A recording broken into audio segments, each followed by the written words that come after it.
সেরা তালিকায় কোন জায়গা ভোটারদের নাম বাদ যাওয়ার প্রেক্ষিতে? সেরা 10-এ কলকাতারই 9টি জায়গা, অর্থাৎ বিধানসভা এলাকা। পশ্চিমবঙ্গে যে 10টি বিধানসভায় সবচেয়ে বেশি ভোটার বাদ পড়েছেন তার মধ্যে 9টি এই শহর কলকাতার।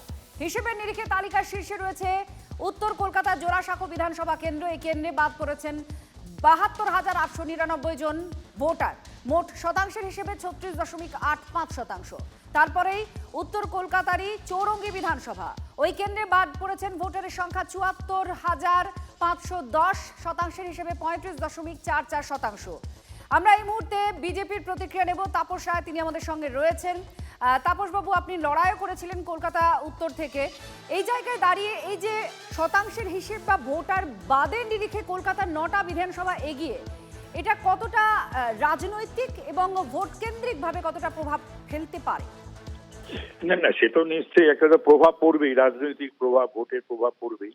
তার থেকে বড় কথা হলো যে এই ভোটাররা ভোট দিত, এরা ভোট দিত এবং এদের ভোটে জিতে এই এমপি এমএলএরা আবির মেখে নৃত্য করত তারা এবং তাদের সাঙ্গপাঙ্গরা। এটাই মানে দুঃখের এবং দুর্ভাগ্যের। গণতন্ত্রের স্পিরিট তো সেটা বলে না। মুখে গণতন্ত্রের কথা, যত অগণতান্ত্রিক পদ্ধতিকে আঁকড়ে ধরা আর ধরে বৈতরণী পার হওয়া, এমএলএ হওয়া, এমপি হওয়া, সরকার গড়া, এটা তো হতে পারে না। তো সুতরাং আমি আবারও বলছি, আই রিপিট, যে কোনো বৈধ ভোটার বাদ যাওয়া উচিত নয় নয় নয়।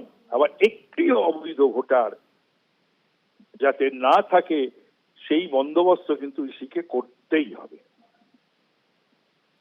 ধন্যবাদ তাপসবাবু আপনার প্রতিক্রিয়ার জন্য। আপনারা শুনছিলেন বিজেপির বক্তব্য। কলকাতা উত্তর থেকে লোকসভা কেন্দ্রে তিনি বিজেপির প্রার্থী হিসেবে লড়াইও করেছিলেন এবং তাদেরও একটাই দাবি যে কোনো বৈধ ভোটার যেন বাদ না যায়। প্রভাব তো পড়বেই ভোটের ক্ষেত্রে এবং রাজনৈতিক দলের ক্ষেত্রেও, এটাই তার মত। জয়প্রকাশ মজুমদার এই মুহূর্তে তৃণমূল কংগ্রেস নেতা, তিনি আমাদের সঙ্গে রয়েছেন। জয়প্রকাশ বাবু, আমরা শুনছিলাম তাপস রায়ের বক্তব্য যে অবশ্যই একটা প্রভাব পড়বে। এত সংখ্যক ভোটার যারা বাদ চলে গেলেন, তার মধ্যে কলকাতারই 9টা বিধানসভা কেন্দ্র আছে। আপনার কি মত? কারণ এই ভোটারদের দিয়েই তো নির্বাচিত হয়েছে, আগের ভোটগুলো হয়েছে। এত সংখ্যক ভোটার বাদ চলে গেল, কলকাতার 9টি বিধানসভা তার মধ্যে শীর্ষে। না, আমার মনে হয় আপনাদের যারা বলছেন এতগুলো ভোটার বাদ গেল তাদের ভোটেই জিতেছিলেন, এটা বোধহয় কিছুটা হলেও একটু ভুল তথ্য। আপনারা আরেকটুখানি হোম স্টাডি আপনাদের চ্যানেলেরও করা উচিত। আমি বলতে বাধ্য হচ্ছি। কি কথা বলছেন আপনি? আপনার হ্যাঁ বলে দিচ্ছি, শুনে নিন না। আপনি কলকাতার যে কোনো একটা বিধানসভা ধরুন, মনে করুন জোড়াসাঁকো, তাতে আগে ভোট পড়েছিল কত? 65 থেকে 67%। ভোটার দেখবেন 2 লক্ষ কিছু না হলে 2,80,000 মতন ভোটার আছে, কি 2,75,000 আগেরটাতে। তার থেকে আপনি 35% ভোটের হিসেব করে বাদ দিয়ে দিন, দেখুন তো কত দাঁড়ায়। যত ভোটার বাদ গেছে তার দ্বিগুণ ভোটার। তার মানে এই ভোটার যাদের নাম যে বাদ যাচ্ছে, তারা ওই অনুপস্থিত ভোটারদের মধ্যেই লুকিয়ে আছে তাদের নাম। সুতরাং যারা ভোট দিয়ে জিতিয়েছে তাদের সংখ্যা অবিকৃত থাকবে বলেই মনে হয়। কারণ মৃত ভোটাররা এসে ভোট দেয়নি, সেটাই আবার প্রমাণ হলো। কারণ যে নাম বাদ গেছে প্রত্যেকটা থেকে তাদের মৃত ভোটার অন্তত 50%, 60% আছে। মনে করুন যেখানটাতে আপনারা বলছেন এখানে 30,000 ভোট নাম বাদ গেছে, সেখানে মৃত ভোটারের নাম 18,000।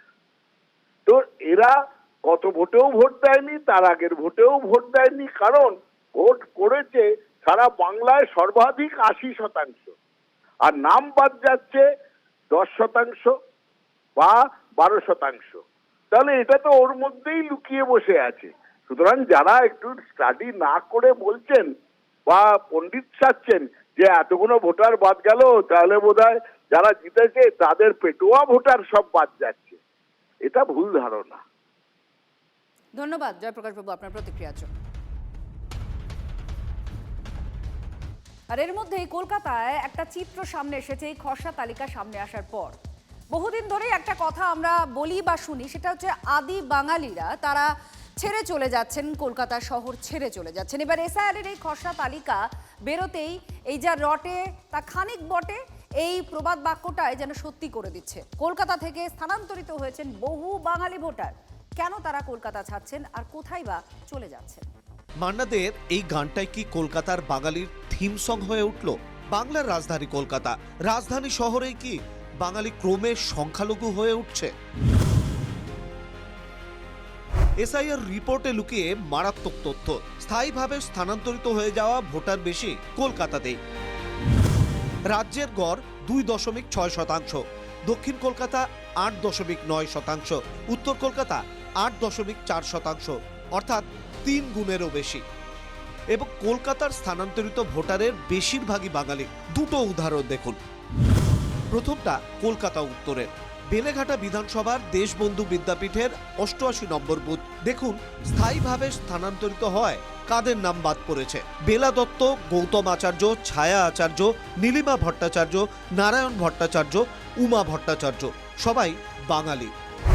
উত্তর কলকাতার শ্যামপুকুরের ভোটাররা খোলাখুলি বলছেন, রবীন্দ্র সরণি, চিতপুর, পাটুরিয়াঘাটা, বড়বাজার হোক বা ভবানীপুর, দক্ষিণ কলকাতা, উত্তর কলকাতা যেগুলো বনেদি এলাকা হিসেবে পরিচিত ছিল, সেই সব এলাকায় এখন বাঙালিরা প্রায় নেই বললেই চলে। 40% হয়তো বাঙালি আছে, কি 36% বাঙালি আছে, বাকি সব অবাঙালি। এই রবীন্দ্র সরণি জোড়াসাঁকোর যে এগে থেকে, জোড়াসাঁকোর চিতপুর থেকে বহু মানুষ বাঙালি এখান থেকে উঠে চলে গেছে। যে আগে পুরনো লোকজন ছিল এইখানে, পুরনো বাড়ি মেনটেন করার একটা প্রবলেম, তার আর্থিক অবস্থা সেই আগের মতন নেই। তারপর লোক সংখ্যা কমে গেছে, তারা একটু সুবারবারের দিকে চলে যাচ্ছে, ফ্ল্যাট নিয়ে এত বড় বাড়ি মেনটেন করা ইত্যাদি ইত্যাদি অসুবিধা। এবার দ্বিতীয় উদাহরণ দক্ষিণ কলকাতা। কলকাতা বন্দরের হরিমোহন ঘোষ কলেজের 77 নম্বর বুথ। নামবাদের তালিকায় স্থানান্তরিত ভোটার সুকান্ত জানা, গণেশ মণ্ডল, গীতা মণ্ডল, শঙ্কর মণ্ডল, মৌসুমী মণ্ডল, গোপাল চন্দ্র দাস, সনাতন বাস্কে, রেখারানী দাস, সবাই বাঙালি।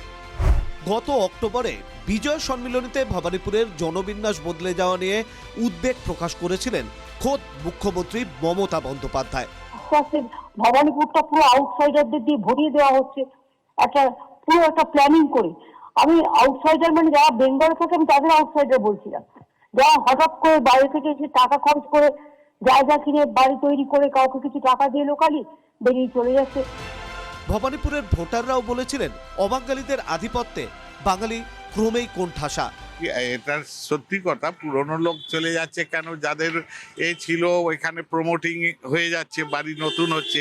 প্রপার্টি নন বেঙ্গলিরা এসে এত দাম দিচ্ছে, সেই লাভের জন্য মানে প্রফিটের জন্য তারা এখানে বেচে দিয়ে অন্য জায়গায় কম সম পয়সায় ঘর কিনে কিছু টাকা ফিক্স করে এইভাবে জীবিকা নির্বাহ করছে। এখানে বাঙালির সংখ্যা কমে যাচ্ছে তো বর্ব। এই তো এই ফ্ল্যাট তৈরি হচ্ছে, একটা বাঙালি আসবে না। আমার দুপাশে দুটো ফ্ল্যাট, একটাও বাঙালি নেই। বাঙালি কি শুধু শহরতলিতেই সরে যাচ্ছে? এই শহর ছেড়ে আরো অনেকটা দূরে কি চলে যাচ্ছে না? আর্থিক দিক থেকে শেষ 14-15 বছরে রাজ্যে 6,688টি কোম্পানি উঠে গেছে, তার মধ্যে 114টি হচ্ছে স্টক এক্সচেঞ্জের টপ লিস্টে। কোথায় কাজ করবে? এরা তো প্রতিভাবান। আলটিমেটলি বাঙালি আজকে যে ব্যাপক শিফট এসআইআর সেটা কিন্তু দেখিয়ে দিল। অচিরে এমন দিন আসতে চলেছে বাঙালি শূন্য পশ্চিমবঙ্গ আপনারা পাবেন। ক্ষতিটা বাংলা পুষিয়ে উঠতে পারবে তো? প্রশ্নটা ক্রমেই জোরালো হচ্ছে। Bureau report, TV9 Bangla.